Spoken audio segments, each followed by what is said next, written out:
नमस्कार। मेरा भारत मेरी संस्कृति चैनल पे आप सभी दर्शकों का स्वागत है। मैं हूं घनश्याम पंत। कुछ नए विषय के साथ आपके सम्मुख उपस्थित होता हूं। आशा करता हूं आप सब लोग अपने अपने घरों में सुखपूर्वक होंगे, खुशी के साथ रहे होंगे।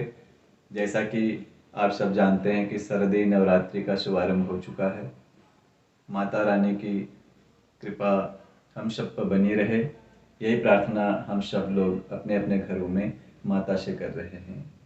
आज सोमवार का दिन है। आज ही से नवरात्रि प्रारंभ हुई है। प्रतिपदा तिथि है। तो इस बार जो है माता हाथी पर सवार होकर के इस समय हम लोगों के बीच में आई हुई हैं। और जब माँ हाथी पर सवार होकर आती हैं तो यह बहुत ही मंगलकारी होता है, शुभकारी होता है। धन धान्य की वृद्धि होती है और फसल अच्छी होती है। वर्षा की भी अधिकता रहती है। और इस बार के नवरात्र पूरे हैं, पूरे 10 के दिन, 10 के 10 दिन नवरात्र पूरे हैं, प्रतिपदा से दशमी तक। तो यह भी एक शुभ लक्षण होता है। नवरात्र का पूरा होना अति शुभ माना जाता है। मित्रों,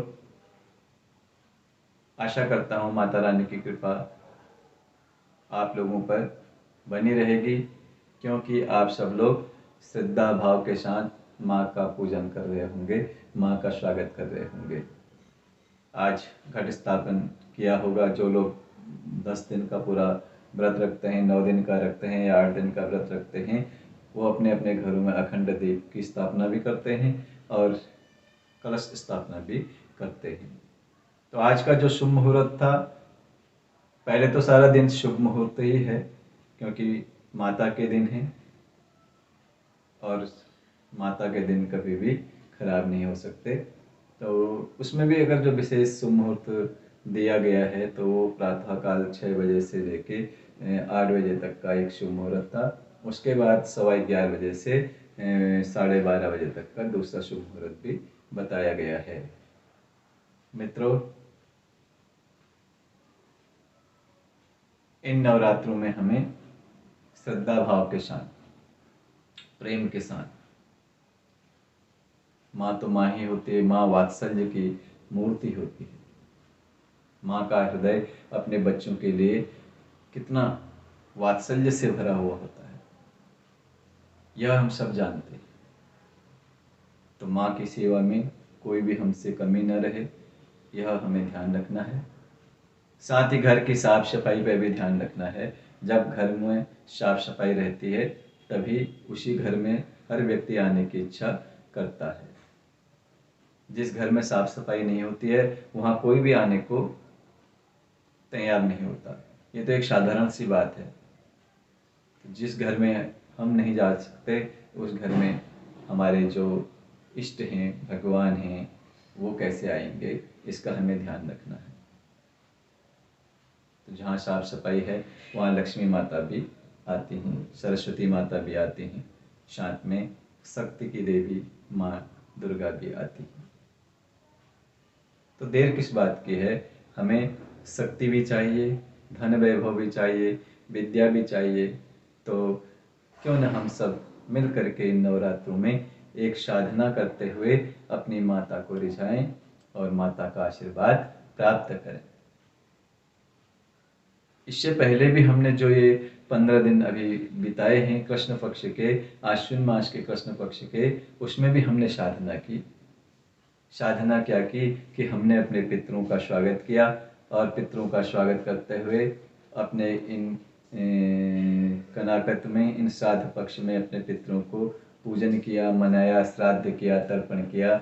और उसके बाद अमावस्या के दिन कल ही उन्हें हमने विदाई करी। पितृ विसर्जनी अमावस्या के दिन हमने अपने पितरों को विदा किया, अपने पितरों का आशीर्वाद प्राप्त किया। प्रसन्न होके जब हमारे पितृ यहाँ से गए होंगे तो हमें आशीर्वाद दिए होंगे, क्योंकि उनके निमित्त का हमने जो भी हमसे बन पड़ता था, दान भी किया, श्राद्ध किया, तर्पण किया, तो उसका फल तो हमें प्राप्त हो गए। पितरों का आशीर्वाद लिया उसके बाद साधना भी की हमने, लहसुन प्याज नहीं खाया, कई लोगों ने बाल नहीं कटवाए, नाखून नहीं कटवाए, दाढ़ी नहीं बनवाई, तो एक साधना की। उसके बाद तुरंत जो है उनका विदाई करने के बाद नवरात्रि आ गई। नवरात्र में भी माता के स्वागत के लिए हमें घर की साफ सफाई तो पहले से हमने की ही थी, और आज साफ सफाई भी हमने प्रारंभ कर दी। मंदिर को साफ किया,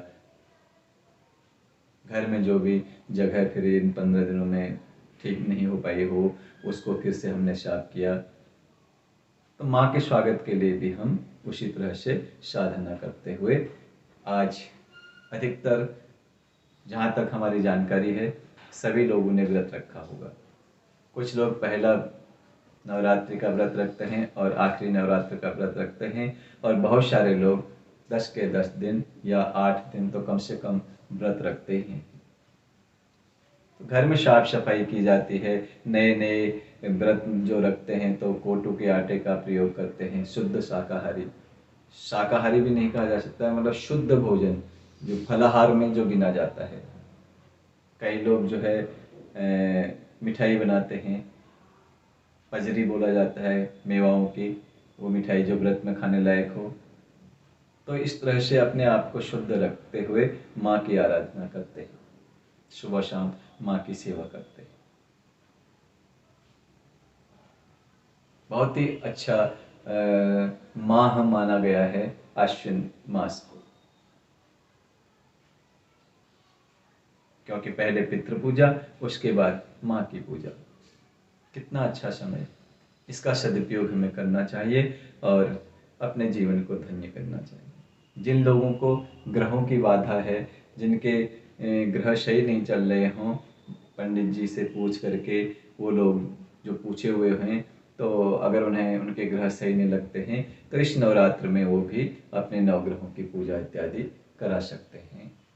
बहुत ही अच्छा समय है। माँ का भी आशीर्वाद प्राप्त होगा और हमारे आदित्य आदि जो नवग्रह हैं उनका आशीर्वाद भी हमें प्राप्त होगा, तो हमारा जीवन सफलता की ओर आगे बढ़ेगा। और इन नवरात्रियों में भी हमें मांस से दूर रहना चाहिए, मांस भक्षण नहीं करना चाहिए, लहसुन प्याज आदि का भी परहेज करना चाहिए, क्योंकि साधना का समय है। अपने आप को साधना है, साधक बन के ही सेवा करनी है।